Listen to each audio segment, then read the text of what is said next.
Você está ouvindo o ABC Cast, o podcast do ABC. Informação, inovação e conexão com a região metropolitana de São Paulo. ABC Cast, conectando você com informação de qualidade.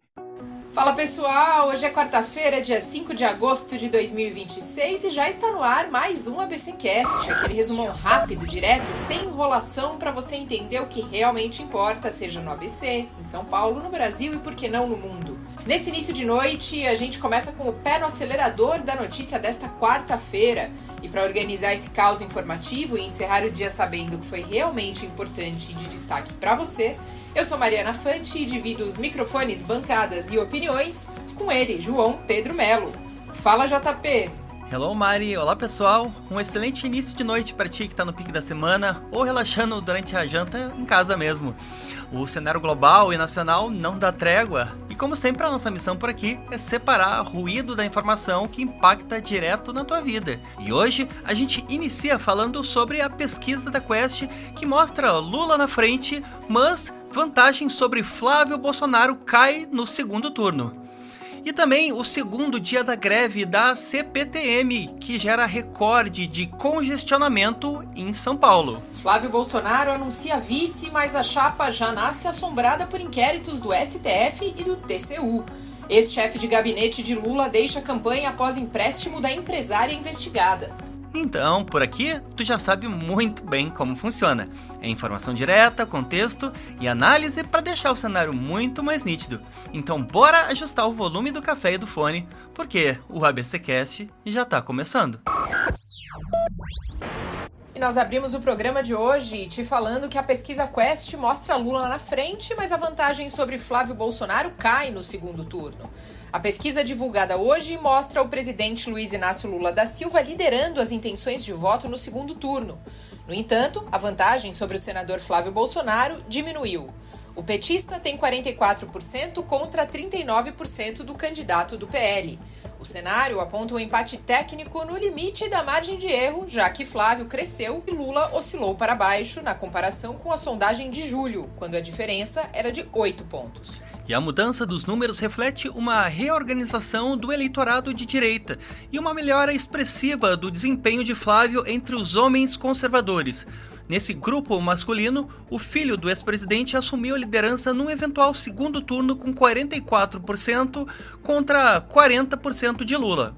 O senador também reduziu a distância no eleitorado evangélico, onde a dianteira de 15 pontos do petista no primeiro turno despencou pela metade em apenas 2 meses. A pesquisa também trouxe o termômetro do primeiro turno, onde Lula mantém a liderança com 41%, mas vê sua diferença para Flávio Bolsonaro, que marcou 32%, cair para 9 pontos. O presidente ainda domina com folga no Nordeste entre o eleitorado feminino, eleitores pretos, beneficiários do Bolsa Família e pessoas com ensino fundamental e renda de até 2 salários mínimos. Por outro lado, Flávio ampliou o favoritismo no sul do país, entre o eleitorado branco, evangélicos, pessoas com ensino superior e quem ganha mais de 5 salários mínimos.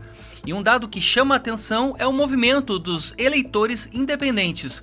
O apoio a Lula nesse grupo despencou de 40% para 33%, enquanto os outros pré-candidatos como Ronaldo Caiado, Romeu Zema e Renan Santos seguem patinando lá atrás em empate técnico nas últimas posições. E Mari ouvintes, a pesquisa da Quest é um balde de água fria no Planalto, mas também passa longe de ser um motivo de festa pro PL. O governo precisa abrir o olho urgentemente, porque a queda do Lula entre os eleitores independentes demonstra que viver apenas do discurso de entregas não segura mais o eleitor pragmático. O petista está sim perdendo espaço e vendo a sua vantagem geral encurtar, mas o Flávio Bolsonaro também tem um alerta vermelho gigante piscando no próprio quintal, a base evangélica. Ao contrário do que se podia imaginar, o eleitor religioso não tem visto o Flávio com bons olhos, e a vantagem dele nesse segmento caiu pela metade em apenas 2 meses.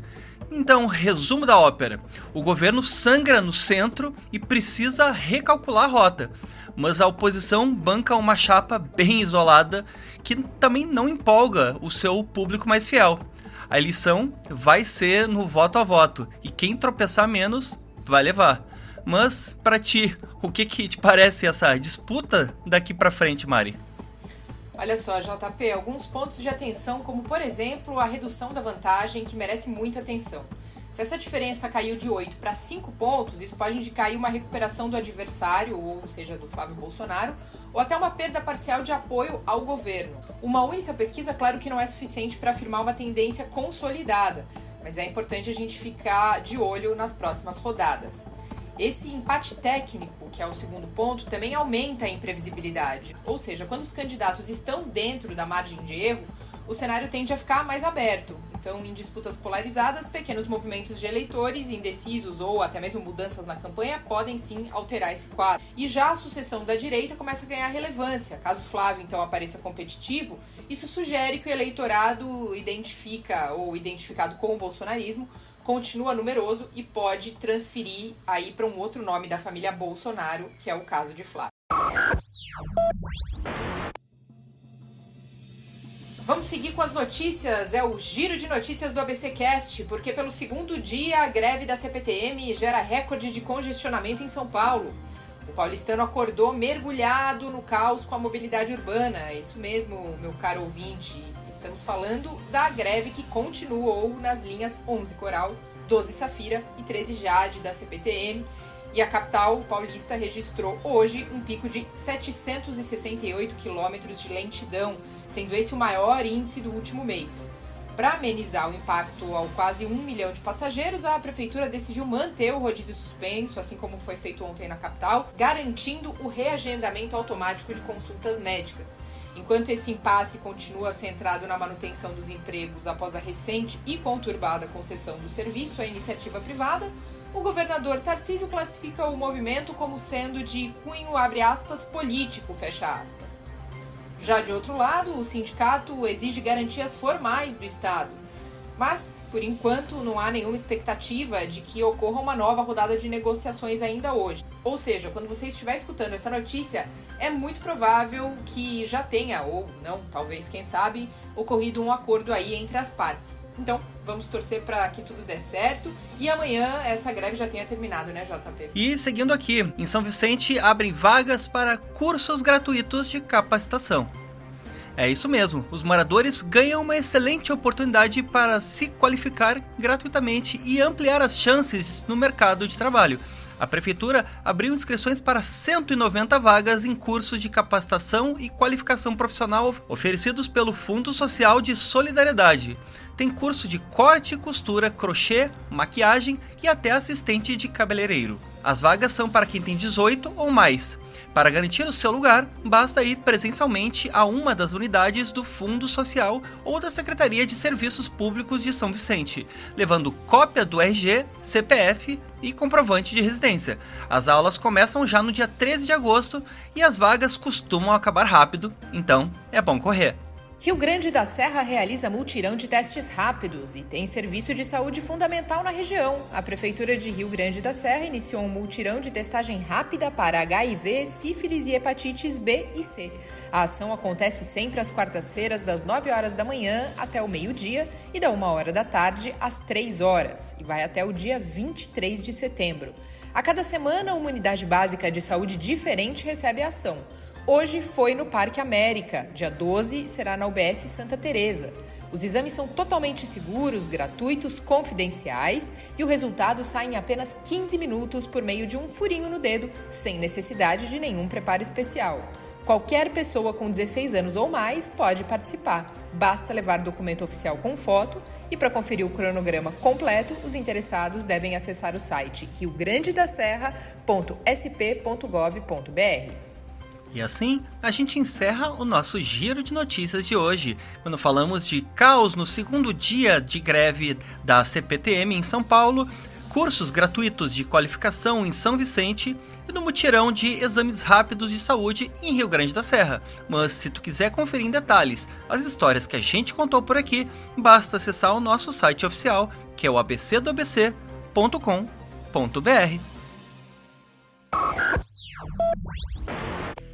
Muito bem, hoje é quarta-feira, dia de Drops de Tecnologia com ele, Thiago Antunes. Opa, gente, vamos falar de tecnologia? E começar com a OpenAI, que começou a exibir anúncios no ChatGPT para usuários do plano gratuito no Brasil. A empresa afirma que as propagandas aparecem separadas das respostas da IA e que anunciantes não terão acesso às conversas dos usuários, recebendo apenas dados gerais de desempenho, como visualizações e cliques. Além disso, a plataforma ganhou novas opções para controlar a personalização dos anúncios. Enquanto isso, a Microsoft confirmou que está trabalhando em um super aplicativo para o Copilot. A ideia é reunir chat, geração de código, automação e agentes inteligentes em uma única plataforma, permitindo que a inteligência artificial execute tarefas cada vez mais complexas, tanto para usuários comuns quanto para as empresas. E o Google também entrou forte nessa disputa com o lançamento do Gemini Spark no Brasil. O assistente consegue navegar na internet, preencher formulários, organizar agendas, gerenciar e-mails e realizar diversas tarefas de forma autônoma. Apesar do avanço, especialistas alertam que atividades envolvendo dinheiro, contratos e informações sensíveis ainda precisam de supervisão humana. E eu pergunto pro JP e pra Mariana, vocês teriam coragem de deixar um agente autônomo fazer todas as suas coisas na internet sem supervisão de vocês? Eu volto com vocês daí. Grandes destaques, Thiago. E respondendo a tua pergunta, olha, eu não deixo inteligência artificial mexer nos meus boletos nem sob decreto. Falta muito para eu conseguir confiar nesse nível de autonomia, não é mesmo? Boa semana, Thiagão. E aqui no ABCcast a gente segue com mais notícia porque isolado, Flávio Bolsonaro anuncia Alfredo Gaspar como vice em meio a escândalos. No limite do prazo das convenções partidárias, o senador Flávio Bolsonaro finalmente anunciou o nome do seu candidato a vice-presidente. Após acumular recusas e ver o PL ser isolado pelos grandes partidos do Centrão, a escolha recaiu sobre uma solução interna, o deputado federal Alfredo Gaspar, do PL de Alagoas, que ganhou notoriedade nacional recente como relator da polêmica CPI mista do INSS. E a indicação de Gaspar tenta solucionar duas frentes da campanha de uma só vez. Reforça o aceno à região Nordeste e tenta manter o escândalo de fraudes do INSS grudado no Planalto. Durante o anúncio em Brasília, Flávio aproveitou o palco para exaltar o trabalho de Gaspar na comissão e disparar que, abre aspas, a corrupção entrou no gabinete de Lula, fecha aspas, tentando capitalizar politicamente em cima da crise envolvendo Lulinha e aliados do governo. No entanto, a tentativa de usar o novo vice como escudo ético esbarrou no próprio currículo do deputado. Horas após o anúncio, veio à tona que Alfredo Gaspar é alvo de um inquérito no STF por suspeita de estupro de vulnerável. O pedido de investigação levado à Polícia Federal aponta supostas provas e áudios de um envolvimento do parlamentar com uma adolescente de 13 anos que teria engravidado, além de tentativas de suborno para manter o silêncio da família. O deputado nega as acusações, diz ter feito um exame de DNA para provar inocência e alega perseguição política. E os problemas do novo candidato na justiça não param por aí. Gaspar também é investigado pelo Tribunal de Contas da União por suspeita de desvio de 6 milhões de reais em emendas parlamentares do tipo PIX para o município de São Luís da Laje, em Alagoas. Essa avalanche de denúncias coroa uma chapa puro sangue, que expõe a dura realidade do PL na eleição. Sem conseguir atrair aliados de peso, Flávio deve amargar menos tempo de televisão e terá de carregar o peso de um vice altamente radioativo na reta final. Então, Mari e ouvintes, a escolha de Alfredo Gaspar é a prova cabal de que a campanha do Flávio Bolsonaro colapsou na articulação e partiu para um puro desespero, gente. Ele tentou puxar o relator da CPI do INSS para transformar o palanque num tribunal ético contra o governo do Lula. Só que na real, vamos combinar aqui, eles acabaram colocando a própria chapa no banco dos réus, né? E é de um cinismo assustador tentar posar de paladino da moralidade, apresentando ao país um candidato à vice-presidência, um cara que é investigado no STF por estupro de vulnerável e suspeita de desvio milionário de dinheiro público. A formação dessa chapa por sangue não apenas confirma o isolamento político do bolsonarismo, que foi rejeitado por todo o Centrão, olha só, como também entrega munição de calibre pesado para os adversários. No fim das contas, a tentativa de constranger o Planalto com a crise do INSS foi completamente ofuscada pela lama da ficha corrida do próprio aliado. Mas o que tu achou dessa indicação, Mari? E fica a pergunta, né, JP? Será então esse mais um tiro no pé da direita, com tantas polêmicas, um nome desse, né? Como você mesmo disse, radioativo? Eu acredito que, com certeza, é a palavra que define Alfredo Gaspar. Mas a grande questão é que, se a gente for pensar a sangue frio, o que Flávio Bolsonaro deve ter pensado ou ponderado, colocado na balança, é justamente o reforço da pauta da segurança pública, já que Gaspar é ex-procurador de Justiça, ex-secretário de Segurança de Alagoas e deputado federal. Ou seja, a pauta da segurança também é uma pauta que vem se alinhando muito mais cada vez à direita nos últimos anos, ou pelo menos nas campanhas, não é mesmo, nas propostas da direita. Tem também a tentativa de ampliar a presença no Nordeste, uma vez que Alfredo Gaspar é alagoano e a sua indicação pode ser uma estratégia para melhorar o desempenho eleitoral da chapa em uma região onde o bolsonarismo tradicionalmente enfrenta mais dificuldades. JP. E vamos de mais notícia no ABCcast, porque o ex-chefe de gabinete de Lula deixa a campanha após empréstimo de empresária investigada. E as reverberações do escândalo do INSS já fizeram a primeira baixa do núcleo duro do governo. O ex-chefe de gabinete do presidente Lula, Marco Aurélio Santana Ribeiro, o Marcola, pediu para deixar a equipe da campanha de reeleição hoje. A saída acontece logo após o vazamento da informação de que ele recebeu o pagamento de contas e um repasse de R$249 mil da empresária Roberta Luxinger. E o problema dessa transição é a folha corrida da empresária. Roberta Luxinger é amiga próxima de Fábio Luiz Lula da Silva, o Lulinha, e foi alvo de buscas da Polícia Federal.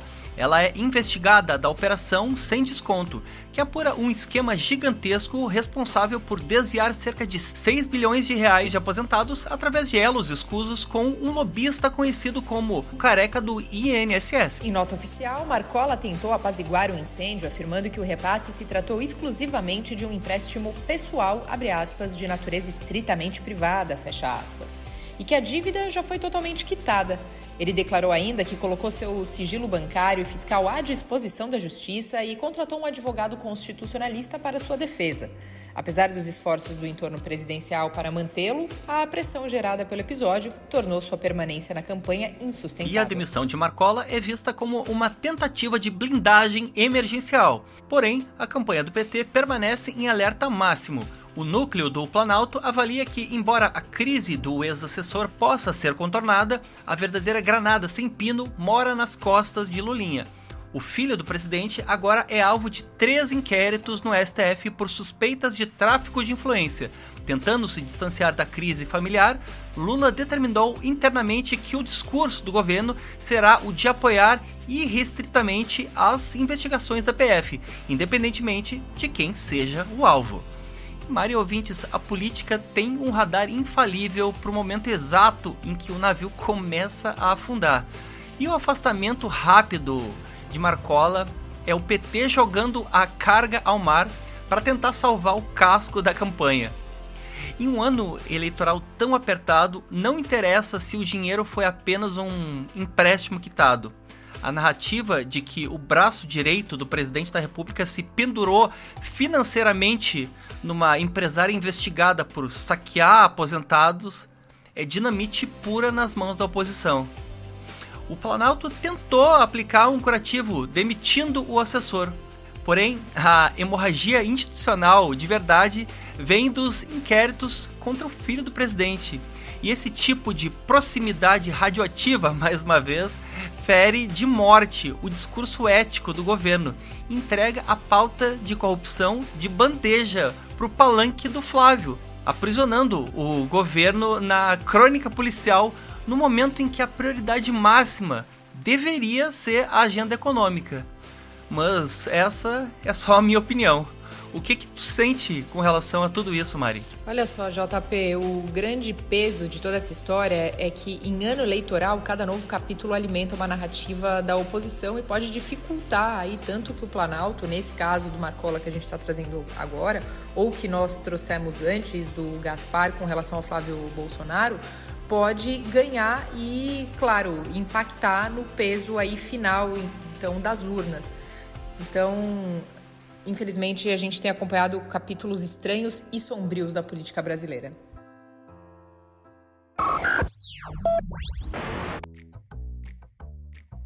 Vamos ao nosso quadro queridinho aqui do ABCcast. Você já sabe, aquele momento de dar uma respirada, fazer uma pausa, ouvir uma frase legal. É o quadro Quem Disse Isso?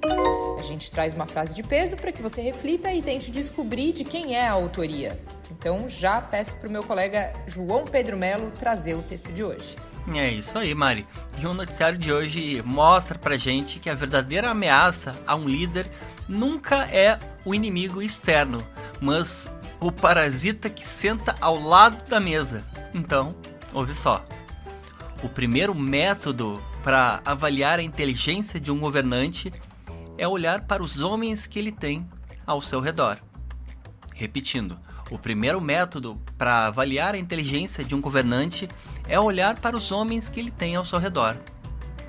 E aí, Mari, será que tem como adivinhar quem é o autor dessa aula sobre o poder e as más companhias? A dica é que ele é um dos maiores pensadores da Renascença italiana, famoso por escrever um verdadeiro manual de sobrevivência para os líderes políticos. Acho que agora ficou um pouquinho mais fácil, principalmente para quem já estudou alguma coisa sobre política. Essa leitura eternamente atual é de Nicolau Maquiavel. Ele cravou exatamente que o nível das companhias é o que define na prática a capacidade e a força de quem governa. E é um clássico, né, Mari? E a lição dele se materializa perfeitamente na lama do noticiário de hoje. O eleitor moderno aprendeu a avaliar a bagagem que os líderes arrastam. E o que a gente vê são candidatos cercados por figuras radioativas. De um lado, o ex-chefe de gabinete de Lula pede as contas após se pendurar financeiramente numa empresária alvo da PF. E do outro, o Flávio Bolsonaro, que anuncia um vice que já entra na chapa precisando se explicar sobre um estupro de vulnerável e desvio de verba no STF. É o suprassumo das más companhias, né? E quando o entorno do poder é incompetente, a vida real trava. A greve na CPTM, que gerou um recorde de lentidão em São Paulo, é a prova física de uma gestão incapaz de desarmar crises básicas. E a fatura de todo esse entorno chega nas urnas. A pesquisa da Quest reflete muito bem isso. A vantagem de Lula derrete diante do desgaste ético de seus aliados, enquanto Flávio patina na própria dificuldade de formar uma chapa limpa. O eleitor julga os caciques com uma lupa florentina. E para você entender fundo quem realmente cerca o poder, a nossa cobertura completa já te espera no portal ABC do ABC e no ABCcast. Não é por aí, Mari? E é com essa baita reflexão que a gente fecha a conta de mais um ABCcast. Vale lembrar sempre que além da nossa companhia por aqui de segunda a sexta-feira, você também pode curtir o ABCcast Conexões aos sábados, o Cine ABC Metrópole toda sexta.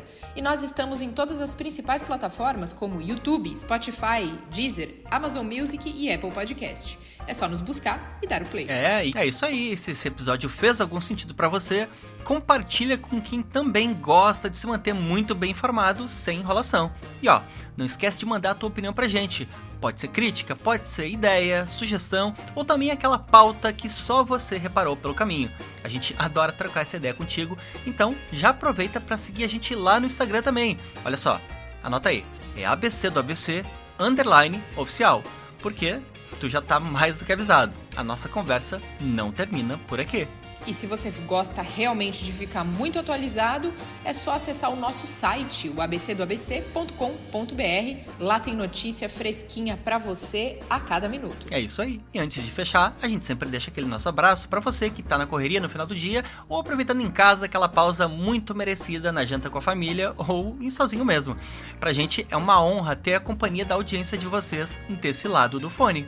E amanhã nós estamos de volta com mais notícia, contexto e café, claro, no mesmo compromisso de sempre. O dia seguimos sempre juntos com firmeza e muita leveza. Tchau, tchau, pessoal, e até a próxima. Então, uma ótima noite e até amanhã.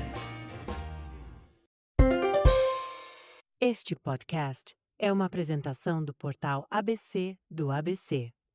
Apresentação: João Pedro Melo e Mariana Fante. Edição: Rodrigo Rodrigues. Roteiro: João Pedro Melo. Direção: Tiago Quirino. E direção-geral: Alex Faria.